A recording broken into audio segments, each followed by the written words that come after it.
up? It's your boy T-Bear here in reaction.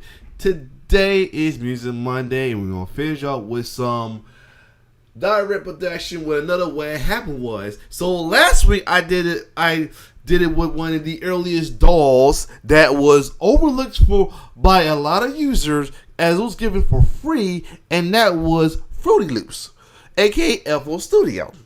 That would later on became very popular in the music production scene, thanks to the likes of Knife Wonder. Now we about to get into a highly popular doll that even I used myself. That was actually my first, which is actually the first doll I used as my first kind of production. I decided to get into. I use the Launchpad, what comes and the name program that works with it is Ableton Live. And the Ableton Live not only is good for production doll, but also great use for live performances as well too, as well as DJing in a way as well too, and great for studio work when you want to not only produce your beats, make your beats on there, but mix and master your beats as well too. So the Ableton Live, it definitely is your home studio within your home, or your home away from home, or your laptop, whatever. Ableton Live is definitely, I mean, I'm on MPC right now, but I will slowly grow back to Ableton Live when I feel like I'm getting recognized. I need to start mastering and mixing better my music. I think you're doing my MPC Live too. Just gotta figure out how to do it. But it's like easier to mix and master on there as well too. But anyway, we'll get into this from direct depression of Ableton Live. What had happened was, aka the first MPC doll. I guess it's the first doll that you can connect with. And that's the thing about Ableton Live. If you don't have it just be on a Novation station as well too, or an Ableton push, any MIDI a tool can be connected to Ableton Live, whether it is a Launchpad or even an MPC as well too, or possibly a machine as well too. Other than that, let's check out Ableton Live. What had happened was, aka the first MPC doll. Let's get it. And like I said, I said it because you got a drummer who's part of SNL band, and Cheryl Crow worked with Sean Colvin using this as well too. So like I said, this is that Ableton is that guy, that lady, or that woman, that crew. Oops. Oops. I didn't mean to do that. My fit. Oh, no, fucked it all up. All right. We still here? Sorry about that. Here we go. Looks at audio almost like rubber bands, and like if anything's a little bit out of the pocket or needs to be adjusted, you can go in and totally dial it in however you need to. What's up? You got your boy Direct, aka Native Shades, reminding you to like and subscribe, cause today we're gonna be talking about Ableton Live. What had happened was, now throughout the years there've been many DAWs that came and went, but regardless of that fact, one DAW has always stood amongst the top in music production.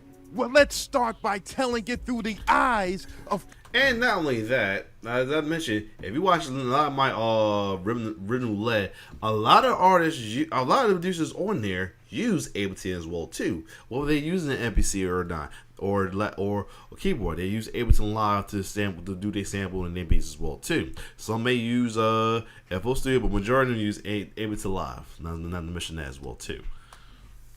Gerhard Bayless, the CEO of Ableton Live.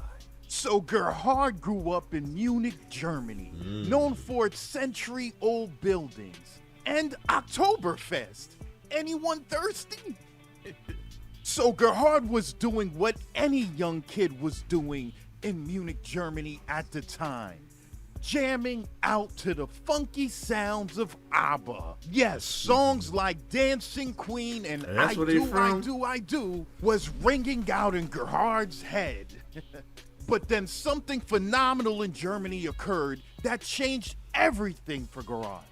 And that was The Berlin They Wall Swedish. came They Swedish. crumbling Close. Well, down. they're not too far. Finally, East and West Germany, who were separated for decades, could finally see their relatives across the other side of the country, just to find out that they can't stand those relatives. You know what I'm saying? It's kind of like you got relatives that you've never seen before and stuff, and you're always thinking, man, it'll be great to see them. And when you see them, you find out they're a-holes just like the rest of your relatives. Like, it wasn't worth it. So growing up, Gerard's brother changes his life, introducing him to the sounds of Jean-Michel Jarre. The beautiful music in his albums was just amazing to Gerard, that he couldn't believe what he was hearing. And it wasn't. Somehow, well, he just rubbing on the speaker. Either he was rubbing on the speaker, or he had a little turntable on that keyboard. So much about the songs, but it was really about the sonic atmospheric sounds within the album that just blew Gerard's mind. Oh yeah, Jean-Michel Jarre. Yep. So Gerard went to study programming at the Technical School of Berlin. And during his time there, he ran into Robert Henke. They were both studying programming, and they decided to do what any two guys would do that meet up in college. That's right, start a techno-electronic fusion band. So they started a band called Monolake, and they decided to perform in different shows out there. So Robert was really inspired by software technology and decided to release a patch that he created on the Mac software. Wow. And that patch was called the PX18 sequencer. And it basically allowed them to switch patterns in a timeline that they MIDI'd out to different synthesizers. Wow. It actually led to their first build of Live, which some of their close friends felt was very innovative. So they decided to do what any developers would do if they have a pretty innovative product. Let's take it to NAMM. So during the late 90s, they decided to go with it to NAMM. And while in NAMM, they got kind of a rude awakening. Oh. They had like the smallest booth. The NAMM guys put their booth all the way in the back near the garbage cans. Damn. It was pretty bad. While all the other big brand names like Roland, Alesis, and Yamaha were in the front just controlling the NAMM dance floor, Gerhard and Robert was all the way in the back. Hours passed by, nobody was really checking their booth, but then something interesting happened. Hans Zimmer, yes, the Hans Zimmer, the musical composer responsible for making the music for The Lion King and Gladiator, decided to diddy-bop his way down to NAMM and check out the booths. So when he got to Gerhard and Robert's booth, he asked them, "What is this?" They showed them their product and said, "Yeah, this is a loop-based product which allows you to change the tempo without changing the pitch of the sound that you're using." So Hans said, "Let me get this straight. With this software, I can change the tempo without changing the pitch?" They were like, "Yeah." He said, "Show me." And they did. And Hans was impressed.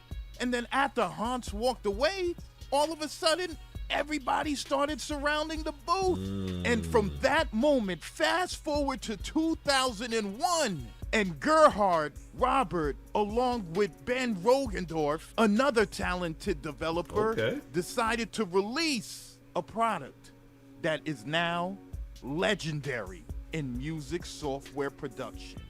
And that product is known to us as Ableton Live. This was a software sequencer allowing you to play back short audio clips, sound bites, long mastered production recordings, or anything in between. It could work on both platforms, Mac and PC. Pick your choice. Ableton Live can work on a simple 128 megabytes of RAM. You can use a live effect or any VST plugin with a simple drag and drop onto the track. It has a high Q option that gives each clip high quality playback. Live enabled you to record a new clip onto your track straight from your sound card's input. You could easily create beat match sets that could be altered and changed at will, that if you were performing live would keep the crowd pumping and pumping hard. Live also gives you high quality effects that makes working with samples and loops easy and enjoyable. Ladies and This nigga look gentlemen, easy. when Ableton Live was released, the response was kind of 50-50. Now, when Ableton first came out, you had some people that loved it instantly, but you had some folks that just couldn't wrap their head around it. Yeah, I will admit though, the reason why I didn't want the APC a little bit, and I stuck with APC, it seemed a little bit simpler remain than Ableton Live. Like, I will really need Ableton to do an Ableton Live tutorial, like whatever, to get through this, to know that the load down, the big load down on breakdown, full load down on Ableton Live. I would though. But that's why the APC has been my friend for a minute, because it's very nice and simple. Yes, but Ableton Live can get a little tricky at times. Ableton Live just was too intimidating for some folks. It looked like climbing Mount Everest. It just looked like impossible to wrap your head beats on around. there, but some I people feel like found more Ableton Live so confusing that it avoided the hacking spree that happened to FL Studio, Lord. Reason, and Acid Pro. People didn't hack Ableton Live because it was too hard. When they try to hack it, they was like, oh, okay, yeah, now I'm going to make beats like DJ Premier. And when they were putting in, they were like, okay, so how do I put my drums in here? They were like, where the heck are the audio files? And what is this column that looks like my grandma's bookshelf? Well, like, what's going on in here? Yeah. It was too hard that they decided, let me go to a LimeWire and hack something else. It's too difficult. Who remember? Oh man, good old days LimeWire. Oh man, moment of silence for that, for sure, man. A moment of silence for that. Yes. Folks were too used to the linear DAW style. You have all these weird looking instruments with parameters on top of parameters on top of more parameters. You just didn't understand what was going on with this thing. But the Ableton guys didn't let that stop them. They had a pretty good marketing plan. Boy, did they have a great marketing plan. Anytime you brought like a MIDI controller or any kind of hardware product, or even some software products, they bundled in Ableton Lite with the product. Yep. So half of the says people the decided to figure launch out, pad okay, here. what is this Ableton Lite thing all about? While the other half that looked at it said, nah, I'll just play around with my MIDI controller. I don't need any new software applications to learn. But Ableton never stopped. Year after year after year, they kept implementing new devices, new workflows, and new features in their DAW. At first, you couldn't do MIDI sequencing on Ableton Live, but later on, they added MIDI sequencing. There was a time when you couldn't do non-destructive audio editing, but then later on, they added non-destructive audio editing. Ableton was making all the right decisions. It's like you're being the king of the arcade and you're the master of Mortal Kombat. You know what I'm saying? Johnny comes to the arcade, you beat Johnny. Greg comes in, you beat Greg. O'Shea comes through, O'Shea. you destroy O'Shea. But then something happens. The big kids come by. Oh shit. Now, these kids look like Mr. Clean on steroids. So you have an executive decision to make. Do you A, beat Mr. Clean's angry grandkids? Or do you B, let them win and no longer hold the crown as the king of Mortal Kombat? So you decide to play them. You beat them the first round. The second round comes up, and right before the second round starts, Mikey comes in. You know Mikey, the one that always dresses like a cast member of West Side Story?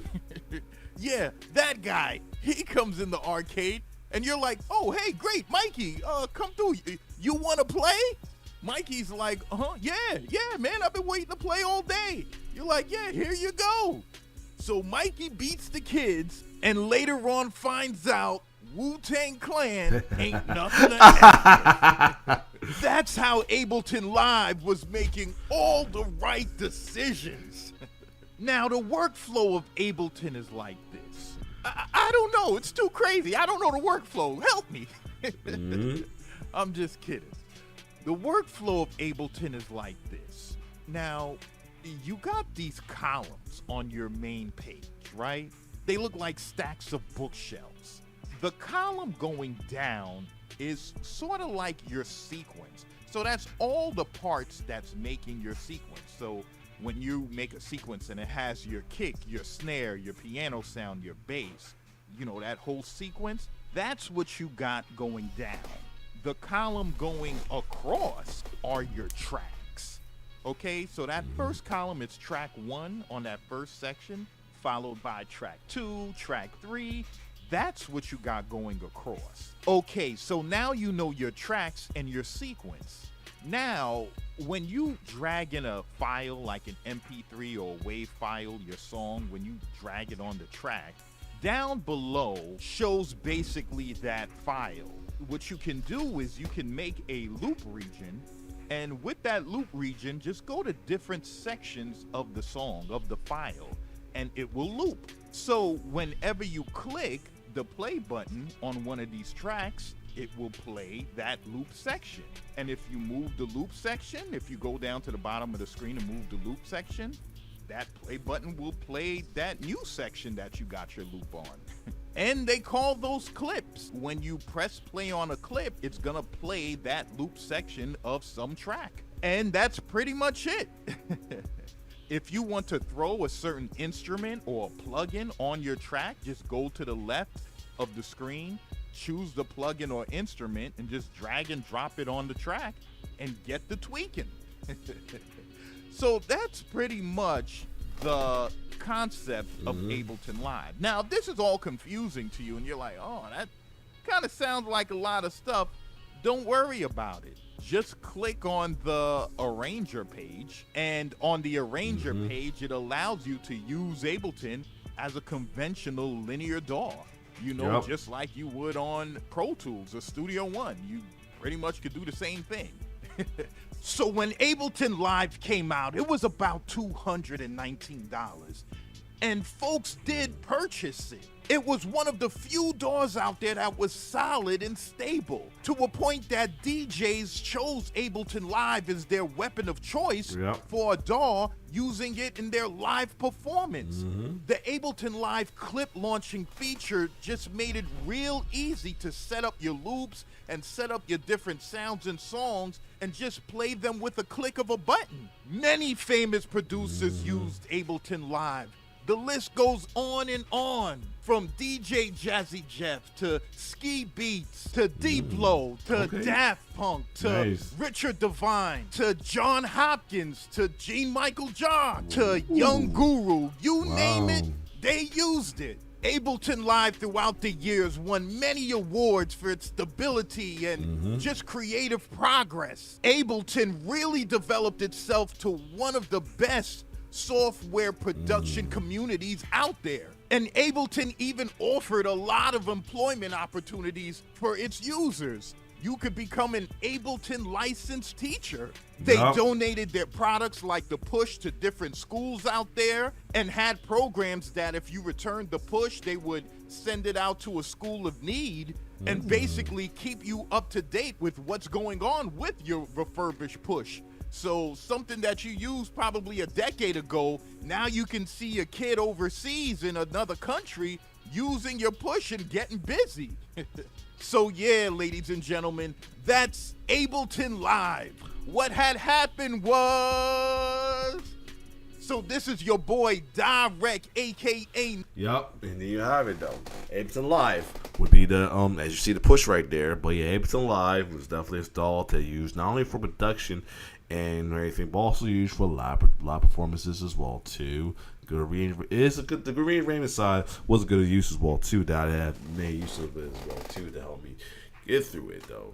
But I mean, still want to return to it as well too sooner or later. But excuse me. Other than that, if you like my reaction, like, share, subscribe to my YouTube channel. It's your boy T-Bear signing off. One love.